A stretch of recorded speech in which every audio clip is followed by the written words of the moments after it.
ಸಹಜವಾಗಿ ಸಬ್ಸಿಡಿ ಸಾಲಗಳನ್ನು ಪಡೆಯುವಲ್ಲಿ ಉದ್ಯಮಿಗಳು ಎದುರಿಸ್ತಿರೋ ಸಮಸ್ಯೆಗಳು ಅಲ್ವಾ? ಈ ತರದ ಸಮಸ್ಯೆಗಳನ್ನ ಎದುರಿಸಿದ್ದೀರಾ ನೀವು? ಎದುರಿಸಿದಿರಾ? ಯಾರ್ಯಾರು ಎದುರಿಸಿದಿರಾ?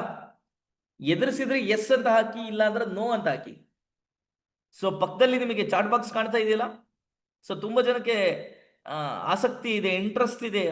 ಫೋನಲ್ಲಾದ್ರೆ ಮಾತಾಡ್ತಾರೆ, ಬಟ್ ಕೆಲವರಿಗೆ ಪಾಪ ಆಪರೇಟ್ ಮಾಡೋದಕ್ಕೂ ಕೂಡ ಕಷ್ಟ ಇದೆ ಪಾಪ. ಹಾಗಾಗಿ ಯಾರಿಗೆ ಚೆನ್ನಾಗಿ ಟೆಕ್ನಾಲಜಿ ಗೊತ್ತು, ಸೊ ಖಂಡಿತ ಮೆಸೇಜ್ ಹಾಕಿ. ಎಸ್, ಎಸ್, ಈ ತರದ ಸಮಸ್ಯೆಗಳನ್ನ ಮತ್ತೆ ಎನಿಬಡಿ. ಎಸ್,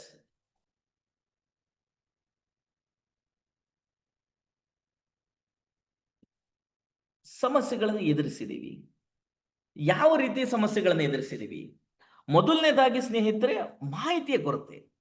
ಈ ಗ್ರಾಮೀಣ ಪ್ರದೇಶದಲ್ಲಿ ಏನಾಗ್ತದೆ, ಸರ್ಕಾರಿ ಯೋಜನೆಗಳ ಬಗ್ಗೆ ಮಾಹಿತಿಗಳು ಸರಿಯಾಗಿ ತಲುಪೋದೇ ಇಲ್ಲ. ಗ್ರಾಮೀಣ ಅಂದ್ರೆ ಹಳ್ಳಿನೇ ಆಗ್ಬೇಕು ಅಂತ ಇಲ್ಲ.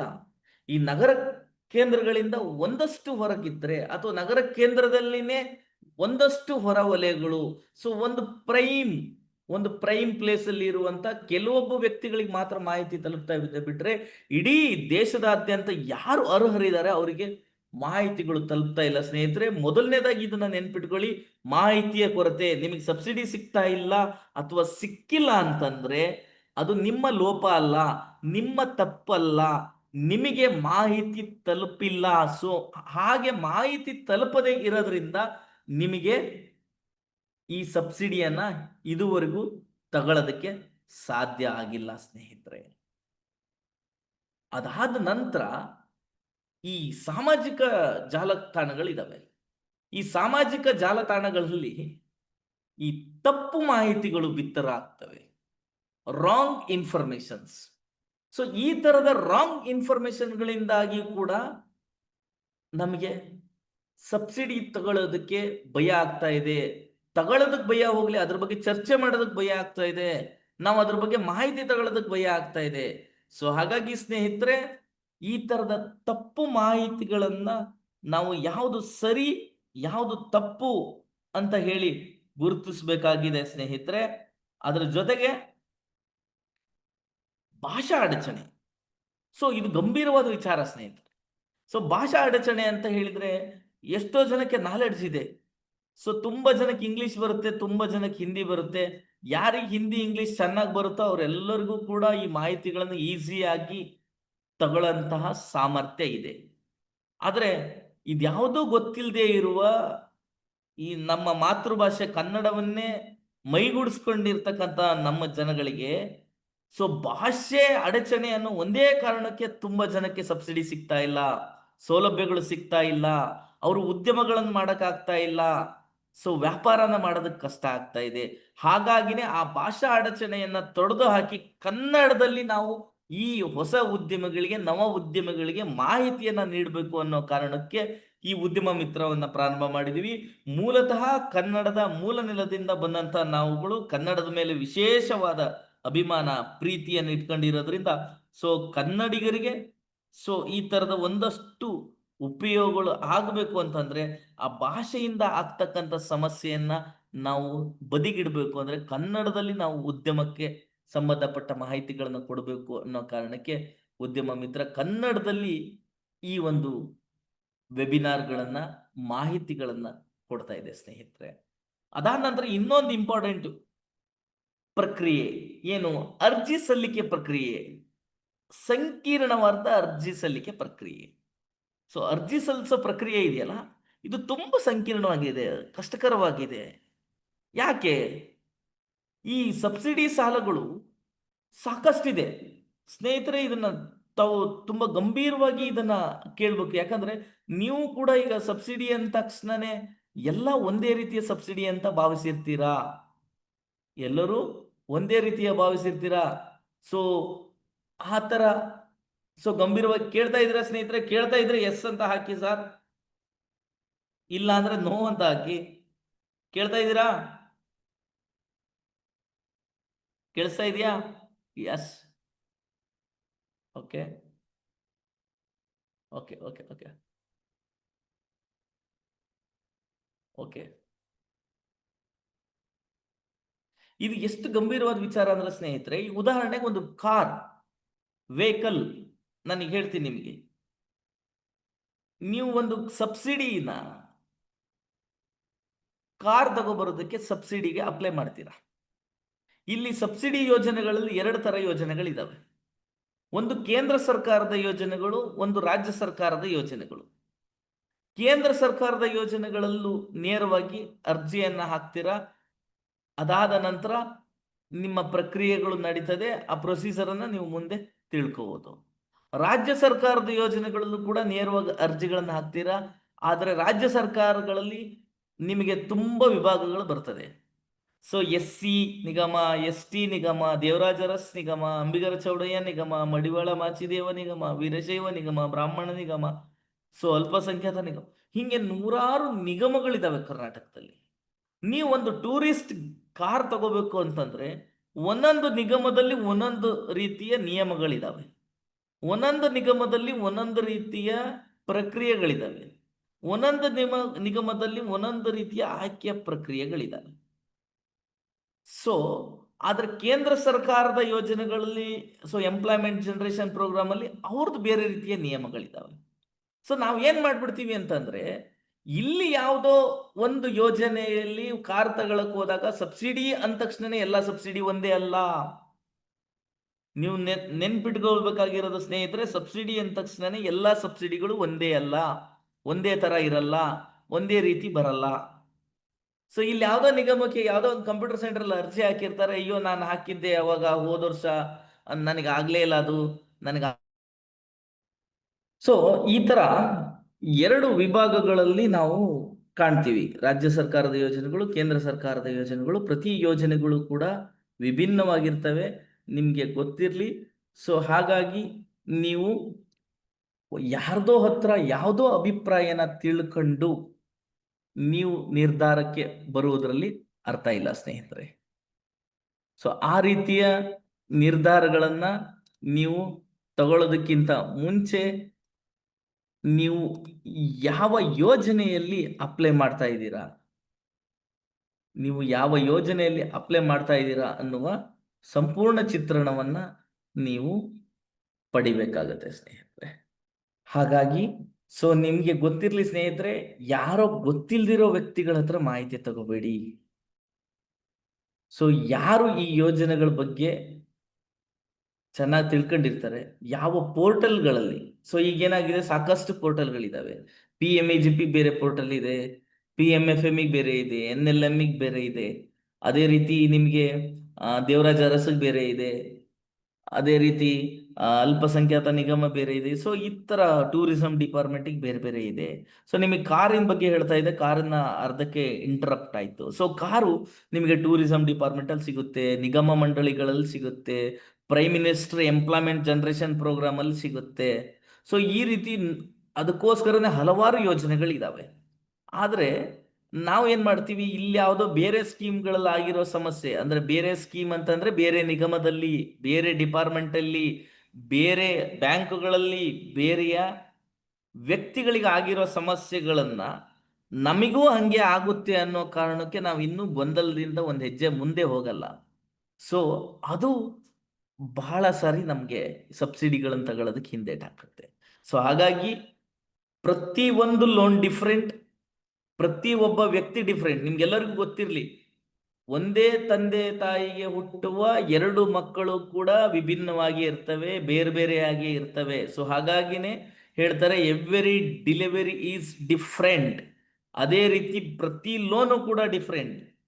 ನೀವು ಹಿಂದೆ ಲೋನ್ ತಗೊಂಡಿರ್ಬೋದು, ಬಟ್ ಆದ್ರೆ ಇವತ್ತು ನೀವು ಲೋನ್ ತಗೊಳಕ್ ಹೋಗ್ಬೇಕಾದ್ರೆ ಪರಿಸ್ಥಿತಿನೇ ಬೇರೆ.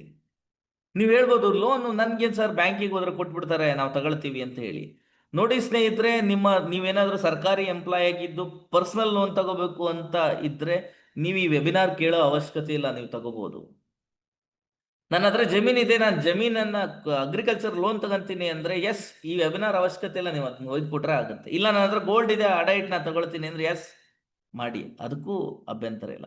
ಬಟ್ ನನ್ನ ಹತ್ರ ಏನು ಇಲ್ಲ, ನಾನು ಜಮೀನ್ ಅಡ ಇಡಾಕಿಲ್ಲ, ಸೈಟ್ ಅಡ ಇಡಾಕಿಲ್ಲ, ನನ್ನ ಶ್ಯೂರಿಟಿ ಕೊಡಕ್ ನಾನು ಯಾವುದೇ ಗೌರ್ಮೆಂಟ್ ನೌಕರ ಅಲ್ಲ, ವಿತೌಟ್ ಕೊಲ್ಯಾಟ್ರಲ್ ಯಾವುದೇ ಜಾಮೀನನ್ನು ಕೊಡದೆ, ಯಾವುದೇ ಅಡಮಾನವನ್ನು ಇಡದೆ ನಾನು ಸಬ್ಸಿಡಿ ಸಾಲ ಸೌಲಭ್ಯವನ್ನ ಪಡಿಬೇಕು ಅಂತಂದ್ರೆ ಈ ವೆಬಿನಾರ್ ಅನ್ನ ನೀವು ಕಂಪ್ಲೀಟ್ ಆಗಿ ನೋಡ್ಲೇಬೇಕು, ಕೇಳಲೇಬೇಕು.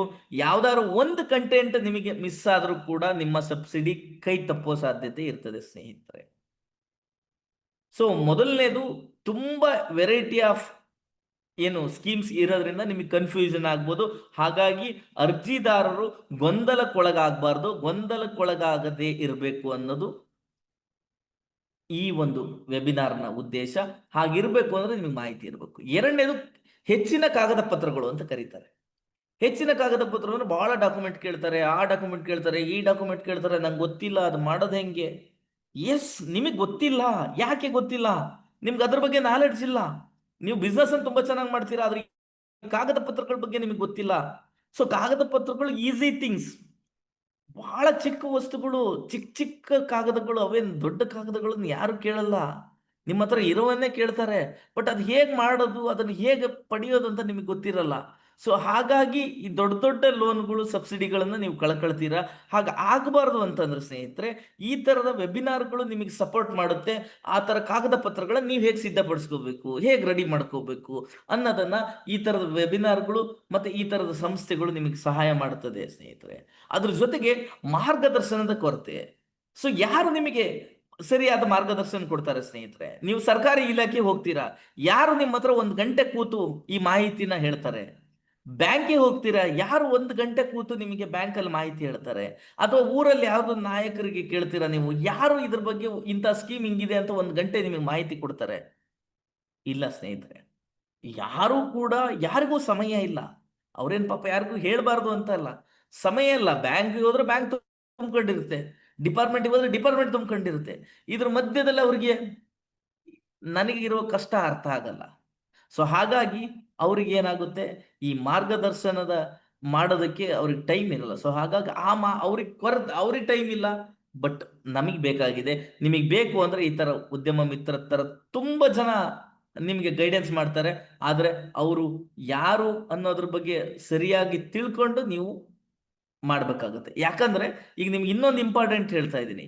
ಸೊ ಈ ತರ ಸಬ್ಸಿಡಿ ಸಾಲ ಸೌಲಭ್ಯಗಳಿಗೆ ಈಗ ಏನಾಗ್ಬಿಟ್ಟಿದೆ, ದೊಡ್ಡ ಮಧ್ಯವರ್ತಿಗಳ ಜಾಲನೆ ಬೆಳೆದ್ಬಿಟ್ಟಿದೆ.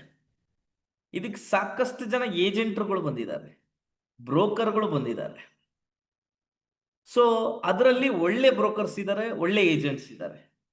ಇನ್ನೊಂದಷ್ಟು ಜನ ಮೋಸಗಾರರಿದ್ದಾರೆ, ನಕಲಿ ಸಲಹೆಗಾರರಿದ್ದಾರೆ. ಸೊ ಹಾಗಾಗಿ ನೀವು ಅಧಿಕೃತ ಯಾರು, ಅನಧಿಕೃತ ಯಾರು ಅನ್ನೋದನ್ನ ಗುರುತಿಸ್ಬೇಕಾಗತ್ತೆ. ಸೊ ಆ ತರ ಗುರುತಿಸ್ಬೇಕು ಅಂತಂದ್ರೆ ನಿಮಗೆ ನಾಲೆಡ್ಜ್ ಇರ್ಬೇಕು ಸ್ನೇಹಿತರೆ.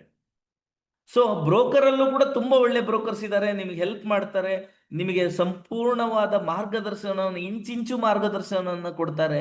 ಸೊ ಅವ್ರದ್ದೇನಿದೆ ಕಮಿಷನ್ ತಗೊಳ್ತಾರೆ, ನಿಮ್ಗೆ ಲೋನ್ ಸಬ್ಸಿಡಿ ಸ್ಯಾಂಕ್ಷನ್ ಆಗುವಷ್ಟು ತುಂಬಾ ಚೆನ್ನಾಗಿ ಕೆಲಸ ಮಾಡ್ಕೊಡ್ತಾರೆ, ಅಂಥವ್ರು ಇದ್ದಾರೆ.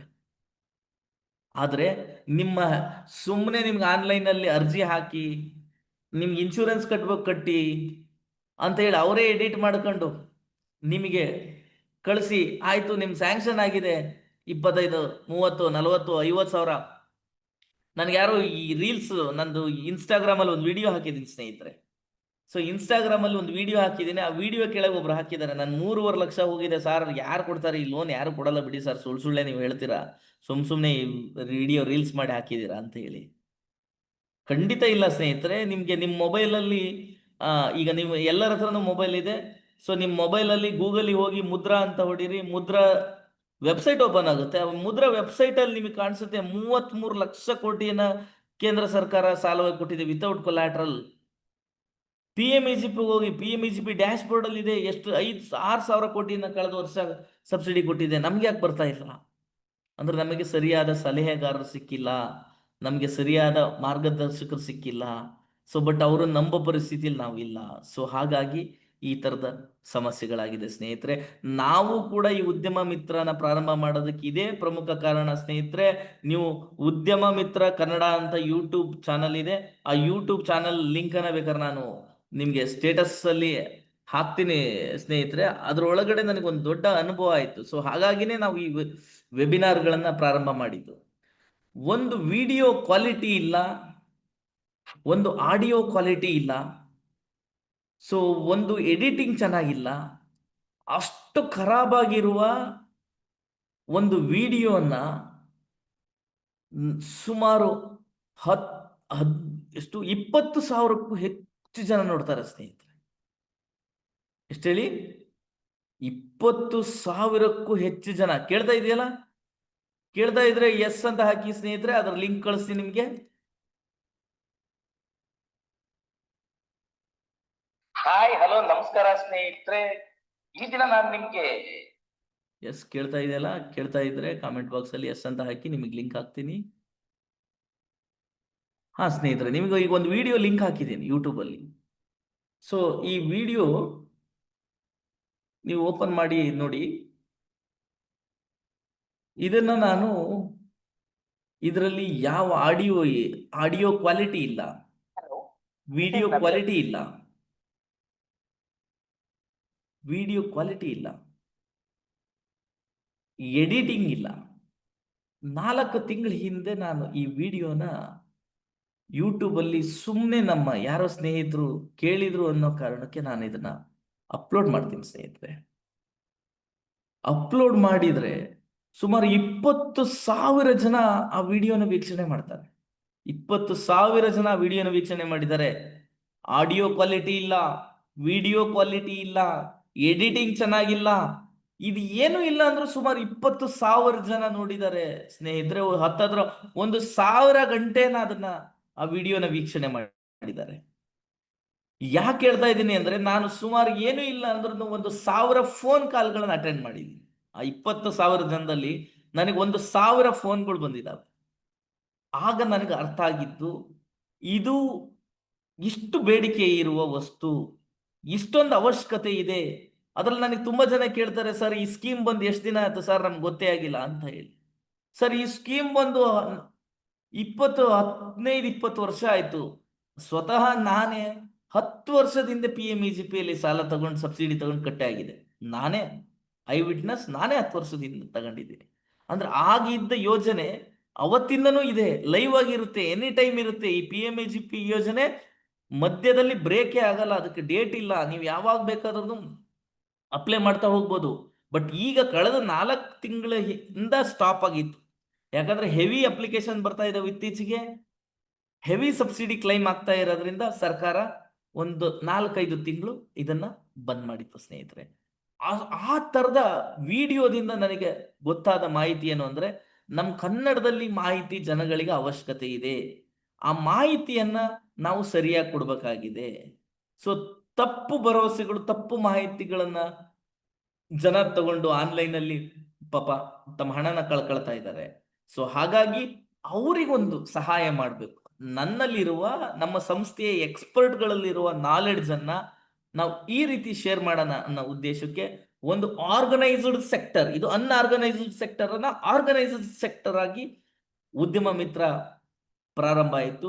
ಸೊ ಹಾಗಾಗಿ ನಾವು ಸರಿಯಾದ ಮಾರ್ಗದರ್ಶಕರನ್ನ ಇಟ್ಕೊಳ್ಳೋದು ಇಂಪಾರ್ಟೆಂಟ್ ಆಗುತ್ತೆ ಸ್ನೇಹಿತರೆ. ಅದ್ರ ಜೊತೆಗೆ ಇನ್ನೊಂದು ಇಂಪಾರ್ಟೆಂಟ್ ಆಗುತ್ತೆ DPR. ಸೊ ಇದನ್ನ ಕೇಳಿರ್ತೀರಾ, ಯೋಜನಾ ವರದಿಗಳು ಅಂತ ಹೇಳಿ. DPR ಅನ್ನ ಯಾರು ತಯಾರಿಸ್ತಾರೆ, ಯಾರು ತಯಾರು ಮಾಡ್ಕೊಡ್ತಾರೆ ನಮ್ಗೆ? ಯಾರು ತಯಾರು ಮಾಡ್ಕೊಡ್ತಾರೆ DPR ಗಳನ್ನ? ಸೊ ಎಲ್ಲಿ ಮಾಡಿಸ್ಬೇಕು? ಹೌದು, ಅವರು ಹೇಳಿದ್ರು ಯೋಜನಾ ವರದಿ ಬೇಕು ಅಂತ ಹೇಳಿ, ಇವರು ಹೇಳ್ತಾ ಇದ್ದಾರೆ. ಸೊ ಎಲ್ಲಿ ಸಿಗುತ್ತೆ ಈ DPR? ನಾವು ಹೇಗೆ, ಎಲ್ಲಿ ತಗೋಬೇಕು ಈ DPR ಅನ್ನ? ಅಲ್ವಾ, ಈ ತರ ಅನ್ಸಿದಲ್ವಾ ನಿಮಗೆ? ಸೊ ಎಸ್, ಈ DPR ಗಳನ್ನ ನೀವೇ ರೆಡಿ ಮಾಡ್ಕೋಬಹುದು, ನೀವೇ ಸಿದ್ಧ ಮಾಡ್ಕೋಬಹುದು, ನೀವು ಯಾರಿಗೂ ದುಡ್ಡು ಕೊಡೋ ಅವಶ್ಯಕತೆ ಇಲ್ಲ. ಸೊ ನಿಮಗೆ ಫಸ್ಟಿಗೆ ನಾನು ತೋರಿಸಿದೆ ನನ್ನ ವೆಬ್ಸೈಟ್ ಅಲ್ಲಿ, ನಮ್ಮ ವೆಬ್ಸೈಟ್ ಲಿಂಕ್ ಅಲ್ಲಿ ನೀವು ನಮ್ದು ಆಕ್ಚುಲಿ ನಮ್ಮ ವೆಬ್ಸೈಟ್ ಲಿಂಕಿಗೆ ಹೋದ್ರೆ ನಾವು ಆಲ್ರೆಡಿ ನಮ್ಮ ಸಂಸ್ಥೆಯಲ್ಲೂ ಕೂಡ DPR ಗಳನ್ನ ಸಿದ್ಧಪಡಿಸಿ ಕೊಡ್ತೀವಿ. ಆದ್ರೆ ಅದಕ್ಕೆ ಚಾರ್ಜಸ್ ಅಪ್ಲೈ ಆಗುತ್ತೆ. ಬಟ್ ನೀವು ಯಾವ ಚಾರ್ಜ್ ಅನ್ನು ಕೊಡೋದು ಬೇಡ, ನಿಮ್ಮ DPR ಅನ್ನ ನೀವೇ ನೋಡಿ, ಲಿಂಕ್ ಅಲ್ಲಿ ಹಾಕಿದ್ದೀನಿ ನಾನು DPR ಡೀಟೇಲ್ಸ್. ಸೊ ಈ ಲಿಂಕ್ ಅಲ್ಲಿ ಹೋದ್ರೆ ನಿಮಗೆ DPR ಬಗ್ಗೆ ಮಾಹಿತಿ ಸಿಗುತ್ತೆ. ಆದ್ರೆ ನಾವು ಹೇಳ್ತಾ ಇರೋದು, ನೀವು DPR ಗೆ ಯಾರ ಹತ್ರನೂ ಹೋಗೋ ಅವಶ್ಯಕತೆ ಇಲ್ಲ. ನೀವೇ ಇದ್ರ ಬಗ್ಗೆ ಮಾಹಿತಿನ ಕಲೀರಿ, ನೀವೇ ಇದ್ರ ಬಗ್ಗೆ ತಿಳ್ಕೊಳ್ಳಿ. ಈ ಏನು ಅದರಲ್ಲಿ ಇರುವ ಅಂಶಗಳೇನು ತಿಳ್ಕೊಳ್ಳಿ, ಹಣಕಾಸು ಅಂಶಗಳು ಯಾವುದು, ಮಾರುಕಟ್ಟೆ ವಿಶ್ಲೇಷಣೆ ಯಾವುದು, ತಾಂತ್ರಿಕ ನಾಲೆಡ್ಜ್ ಏನ್ ಬೇಕು. ಸೊ ಈ ತರದೆಲ್ಲ DPR ಅಲ್ಲಿ ಇರುತ್ತೆ. ಆ DPR ಬಗ್ಗೆ ನೀವು ತಿಳ್ಕೊಳ್ಳಿ, ಕಲೀರಿ. ಸೊ ಅದನ್ನ ಕಲಿಸ್ಕೊಡೋ ಕೆಲಸನೂ ಕೂಡ ಉದ್ಯಮ ಮಿತ್ರ ಸಂಸ್ಥೆ ಮಾಡುತ್ತೆ. ನೀವು ಆ DPR ಮಾಡುವ ಕಲೆಯನ್ನ ಕಲಿತ್ರೆ ನಿಮ್ಮ ಸಬ್ಸಿಡಿ ಲೋನನ್ನು ನೀವೇ ತಗೋಬಹುದು. ಯಾವ ಮಧ್ಯವರ್ತಿಗಳಿಗೂ ಕೂಡ ನೀವು ಯಾವುದೇ ರೀತಿಯ ಶುಲ್ಕವನ್ನು ಕೊಡೋ ಅವಶ್ಯಕತೆ ಬೀಳಲ್ಲ ಸ್ನೇಹಿತರೆ. ಅದನ್ನು ಹೊರತಾಗಿಯೂ ಕೂಡ ನನಗೆ ಮಾಡೋಕ್ಕಾಗಿಲ್ಲ ಅಂತಂದ್ರೆ ಒಂದು ನಾಮಿನಲ್ ಒಂದು 900 ರೂಪಾಯಿಂದನೂ ಕೂಡ DPR ನಮ್ಮಲ್ಲಿ ಲಭ್ಯ ಇದೆ ವೆಬ್ಸೈಟ್ ಅಲ್ಲಿ, ನೀವು ಅದನ್ನ ಬಳಸ್ಕೋಬಹುದು ಸ್ನೇಹಿತರೆ. ಅದಾದ ನಂತರ ಇನ್ನೊಂದು ಇಂಪಾರ್ಟೆಂಟ್, ಎಲ್ಲರೂ ಹೇಳ್ತೀರಾ ಸರ್, ಎಲ್ಲರೂ ಹೇಳ್ತೀರಾ ಗೌರ್ಮೆಂಟ್ ಅವ್ರು ಕೊಡ್ತಾರೆ, ಎಲ್ಲರೂ ಕೊಡ್ತಾರೆ, ಆದ್ರೆ ಬ್ಯಾಂಕಲ್ಲಿ ಮಾತ್ರ ಕೊಡೋದಲ್ಲ ಸರ್. ನಾವೇನ್ ಮಾಡ್ಬೇಕು ಸರ್? ಬ್ಯಾಂಕಲ್ಲಿ ಕೊಡಲ್ಲ ಸರ್. ಅನಗತ್ಯವಾಗಿ ಜಾಮೀನು ಕೇಳ್ತಾರೆ, ಅನಗತ್ಯವಾಗಿ ವಿಳಂಬ ಮಾಡ್ತಾರೆ. ಸೊ ಗ್ಯಾರಂಟಿ ಕೇಳ್ತಾರೆ, ನಾವು ಹೋದ್ರೆ ರೆಸ್ಪಾನ್ಸೇ ಮಾಡಲ್ಲ. ಎಸ್, ಹೌದು ಸ್ನೇಹಿತರೆ, ಬ್ಯಾಂಕುಗಳಲ್ಲಿ ಈ ತರದ ಸಮಸ್ಯೆಗಳನ್ನು ನಾವು ನೋಡ್ತೀವಿ. ಆದ್ರೆ ಇಷ್ಟೆಲ್ಲ ಸಮಸ್ಯೆಗಳನ್ನು ನೋಡಿದಾಗೂ ಕೂಡ ದೇಶದಲ್ಲಿ 33 ಲಕ್ಷ ಕೋಟಿ ಸಾಲ ಕೊಟ್ಟಿದಾರಲ್ಲ, ಅದೇ ಬ್ಯಾಂಕಿಂದನೇ ಕೊಟ್ಟಿದ್ದಾರೆ. ಯಾಕೆ ಕೊಟ್ಟಿದ್ದಾರೆ?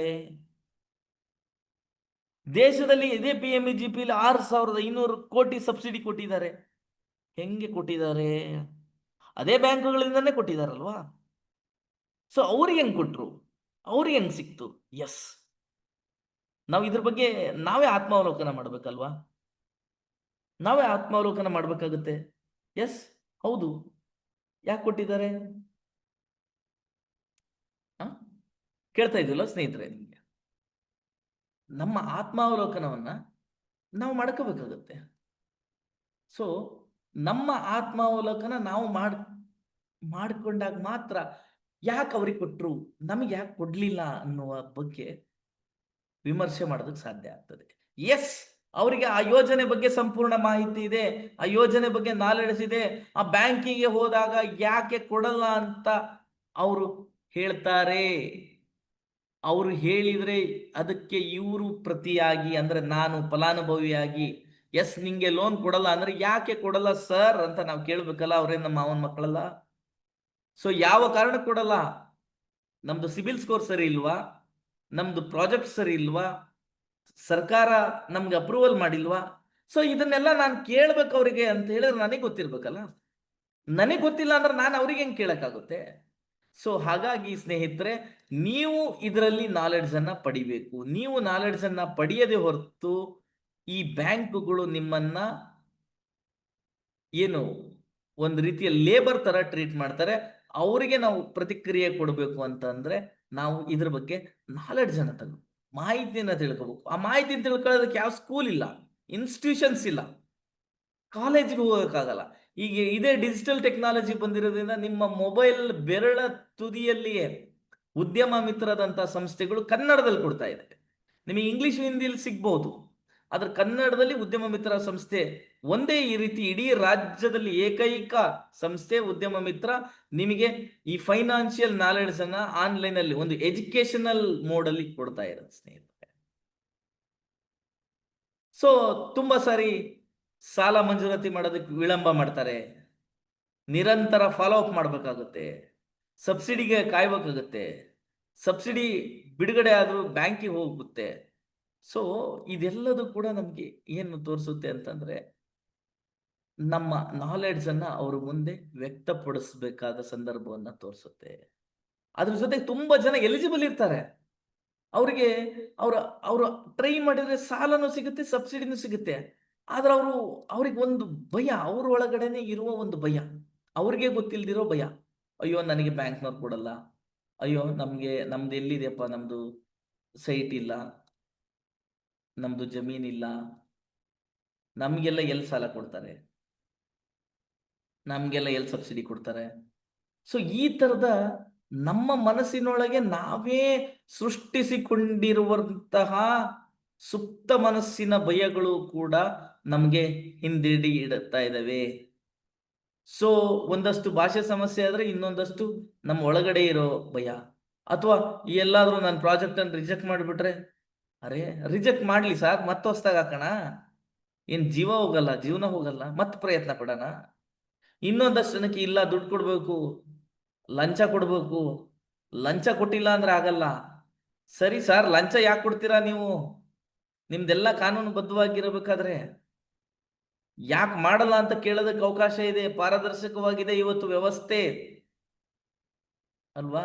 ಲಂಚ ಯಾಕೆ ಕೊಡ್ತೀರಾ? ನೀವು ಹೇಗ್ ಪಡಿಬೇಕು ಜೀವನದಲ್ಲಿ? ಒಂದೇ ಸಾರಿ ನೀವು ಬ್ಯಾಂಕಿಂಗ್ ಸಿಸ್ಟಮ್ ಅನ್ನ ಕಲೀರಿ, ಒಂದು ಸಾರಿ ಬ್ಯಾಂಕಿಂಗ್ ಸಿಸ್ಟಮ್ ಕಲೀರಿ, ಒಂದು ಸಲ ಸಬ್ಸಿಡಿ ತಗೊಳ್ಳೋದು ಕಲೀರಿ.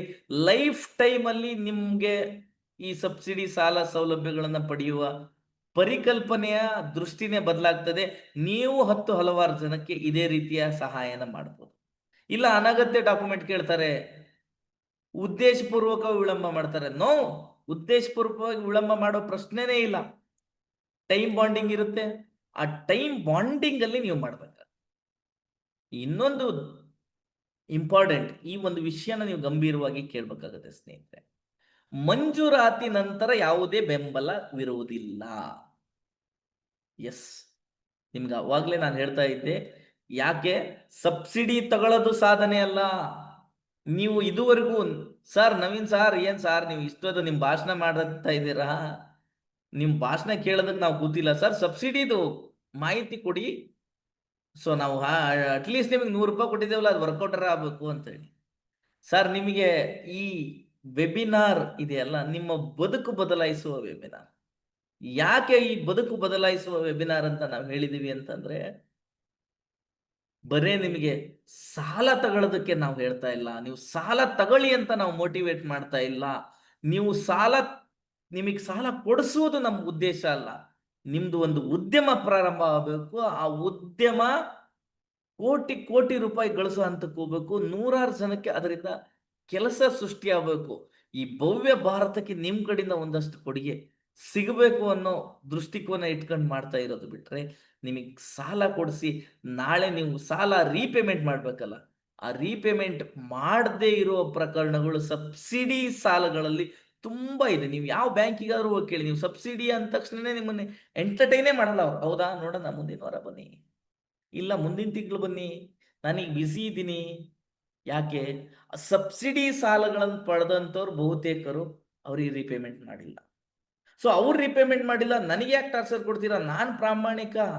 ನಾನು ಪ್ರಾಮಾಣಿಕವಾಗಿ ಆ ಸಬ್ಸಿಡಿನ ಕಟ್ತೀನಿ ಅಂತ ನೀವು ಅವ್ರಿಗೆ ತಿಳಿಸ್ಕೊಡ್ಬೇಕಾಗತ್ತೆ. ನಿಮ್ಗೆ ನೆನ್ಪಿಟ್ಕೊಳ್ಳಿ ಸ್ನೇಹಿತರೆ, ಒಂದು ಪೊಲೀಸ್ ಸ್ಟೇಷನ್ಗೆ ಹೋದಾಗ ಹೇಗೆ ಹೋದವ್ರನ್ನೆಲ್ಲ ಕಳ್ಳರ ತರ ಟ್ರೀಟ್ ಮಾಡ್ತಾರೋ, ಬ್ಯಾಂಕಿಗೆ ಹೋಗಿ ನೀವು ಸಾಲ ಕೇಳಿದ್ರೆ ನಿಮ್ಮನ್ನೂ ಕೂಡ ಕಳ್ಳರ ತರನೇ ಬ್ಯಾಂಕ್ನವರು ಟ್ರೀಟ್ ಮಾಡೋದು. ನನಗೆ ಆ ವ್ಯಕ್ತಿ ಬೆಲೆ ಕೊಡ್ತಾರೆ, ಈ ವ್ಯಕ್ತಿ ಬೆಲೆ ಕೊಡ್ತಾರೆ, ಆದ್ರೆ ಈ ಮ್ಯಾನೇಜರ್ ಎಷ್ಟು ದೌಲತ್ ಮಾಡ್ತಾನೆ, ನನಗೆ ಗೌರವನೇ ಕೊಡಲ್ಲ ಅಂತ ನಾವು ಅನ್ಕೊಂಡ್ರೆ ಅದು ನಮ್ಮ ಭ್ರಮೆ. ಯಾಕಂದ್ರೆ ಅವನು ಬ್ಯಾಂಕ್ ಮ್ಯಾನೇಜರ್ ಅಥವಾ ಬ್ಯಾಂಕ್ ಆಫೀಸರ್ ಬೆಲೆ ಕೊಡೋದು ಅವನು ತನ್ನ ಬ್ಯಾಂಕಿಗೆ ಲಾಭ ಕೊಡೋರಿಗೆ ಮಾತ್ರ, ಅಥವಾ ತಾನು ಕೊಟ್ಟಿರುವ ಸಾಲವನ್ನ ಅವನು ಸದ್ಬಳಕೆ ಮಾಡ್ತಾನೆ ಅಂತ ಹೇಳಿ ಅವನಿಗೆ ನಾವು ಕನ್ವಿನ್ಸ್ ಮಾಡ್ಬೇಕಾಗತ್ತೆ. ಆ ಕನ್ವಿನ್ಸ್ ಮಾಡುವ ಕಲೆಯೇ ಹೇಗೆ ಅನ್ನುವುದನ್ನು ಕೂಡ ನಾವು ನಿಮಗೆ ತರಬೇತಿನ ನೀಡ್ತೀವಿ ಸ್ನೇಹಿತರೆ. ಸೊ ಹಾಗಾಗಿ ಮಂಜೂರಾತಿ ಮಾಡಿ ಸಾಲ ತಗೊಳ್ಳದೆ ಅಂತಿಮ ಅಲ್ಲ. ಸಾಲ ತಗೊಂಡ ಮೇಲೆ ನಿಮ್ಮ ಉದ್ಯಮವನ್ನ ಬೆಳೆಸಬೇಕಾಗತ್ತೆ. ಸೊ ಈ ಉದ್ಯಮ ಬೆಳಿಬೇಕು ಅಂತಂದ್ರೆ ನಿಮಗೆ ಸರಿಯಾದ ಮಾರ್ಗದರ್ಶನದ ಅವಶ್ಯಕತೆ ಇದೆ. ಸರಿಯಾದ ಮಾರ್ಗದರ್ಶಕರು ಬೇಕಾಗ್ತಾರೆ. ಮಾರುಕಟ್ಟೆ ಸಂಪರ್ಕದ ಕೊರತೆಯನ್ನು ನೀಗಿಸಬೇಕಾಗುತ್ತೆ. ಇದನ್ನ ಮಾನಿಟರಿಂಗ್ ಮಾಡಬೇಕಾಗುತ್ತೆ. ತುಂಬಾ ಸರಿ ಏನಾಗುತ್ತೆ, ಸೆಲ್ಫ್ ಎಂಪ್ಲಾಯ್ಮೆಂಟ್ ಮತ್ತು ಈ ಸಬ್ಸಿಡಿ ಯೋಜನೆಗಳಲ್ಲಿ ನಮಗೆ ಯಾರು ಹೇಳೋರಿಲ್ಲ ಕೇಳೋರಿಲ್ಲ ಅಂತ ಹೇಳಿ ಹಣ ಬಂದ ತಕ್ಷಣನೇ ನಾವು 4 ಲಕ್ಷ ಒಂದಷ್ಟು ಮೆಟೀರಿಯಲ್ ಖರೀದಿ ಮಾಡ್ತೀವಿ, ಇನ್ನೊಂದು 4 ಲಕ್ಷ ಎಂಜಾಯ್ ಮಾಡ್ಬಿಡ್ತೀವಿ. ನಮಗೆ ಮೇಲ್ವಿಚಾರಣೆನೂ ಯಾರು ಇರಲ್ಲ.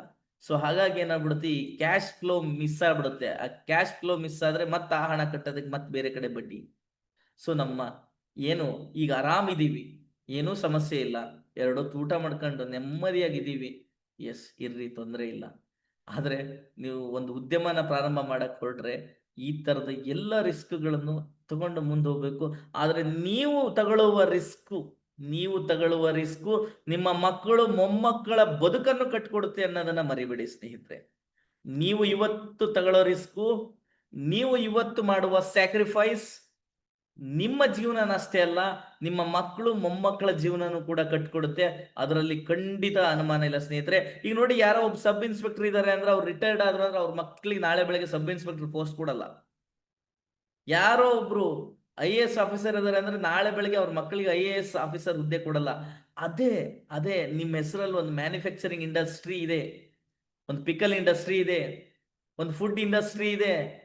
ಸೊ ಅದನ್ನ ನಿಮ್ಮ ನೀವು ನೀವು 60 ವರ್ಷಕ್ಕೆ ರಿಟೈರ್ಡ್ ಆದ್ರೆ ಅದನ್ನು ನಿಮ್ಮ ಮಕ್ಕಳಿಗೆ ಬಿಟ್ಕೊಟ್ರೆ ಅವ್ರು ಮುಂದುವರಿಸ್ತಾರೆ, ಅವ್ರ ನಂತರ ಅವ್ರ ಮೊಮ್ಮಕ್ಕಳಿಗೆ. ಸೊ ಈ ತರದ ಉದಾಹರಣೆಗಳನ್ನು ನಾವು ಸಾಕಷ್ಟು ನೋಡಿದೀವಿ. ಟಾಟಾ ನೋಡಿದೀವಿ, ರಿಲಯನ್ಸ್ ನೋಡಿದೀವಿ. ಅದನ್ನ ದೊಡ್ಡ ದೊಡ್ಡ ಕೇಳ್ತಾ ಇದೀವಿ. ದೊಡ್ಡ ದೊಡ್ಡದು ಬೇಡ, ಚಿಕ್ಕ ಚಿಕ್ಕದು, ಚಿಕ್ಕದನ್ನ ನೋಡಿ. ನಿಮ್ಮೂರಲ್ಲಿರುವ ದೊಡ್ಡ ದೊಡ್ಡ ವ್ಯಾಪಾರಿಗಳನ್ನ ನೋಡಿ. ಅವ್ರು ಮಾಡ್ತಾ ಇದ್ದ ಬಟ್ಟೆ ಅಂಗಡಿನ ಅವ್ರ ಮಕ್ಕಳು ಮುಂದುವರ್ಸ್ಕೊಳ್ತಾ ಇದಾರೆ. ಶೇಡ್ಜಿಗಳನ್ನ ನೋಡಿ, ಅವ್ರಪ್ಪ ಮಾಡಿದ ಕಿರಾಣಿ ಅಂಗಡಿನ ಇವ್ರ ಮಕ್ಕಳು ಇವ್ರ ಮೊಮ್ಮಕ್ಕಳು ಮುಂದುವರಿಸ್ತಾ ಇದ್ದಾರೆ. ಸೊ ಹಾಗಾಗಿ ಬಿಸ್ನೆಸ್ ಯಾವಾಗೂ ಕೂಡ ನಿಮ್ಮ ತ್ಯಾಗ, ನಿಮ್ಮ ಪರಿಶ್ರಮ, ನಿಮ್ಮ ಮುಂದಿನ ಪೀಳಿಗೆಯನ್ನ ನೆಮ್ಮದಿಯಾಗಿ ಇರಂಗ್ ಮಾಡುತ್ತೆ. ಸೊ ತುಂಬಾ ಜನಕ್ಕೆ ಈ ಟೆಕ್ನಿಕಲ್ ಪ್ರಾಬ್ಲಮ್ಸ್, ಈ OTP, ಆನ್ಲೈನ್ ಅರ್ಜಿ ಹಾಕೋದ್ ಹೆಂಗೆ, ಇಂಟರ್ನೆಟ್ ಸಮಸ್ಯೆ. ಸೊ ಈ ಕಾರಣದಿಂದಾಗಿ ಕೂಡ ತುಂಬಾ ಜನ ಸಬ್ಸಿಡಿಯಿಂದ ವಂಚಿತರಾಗ್ತಾ ಇದ್ದಾರೆ.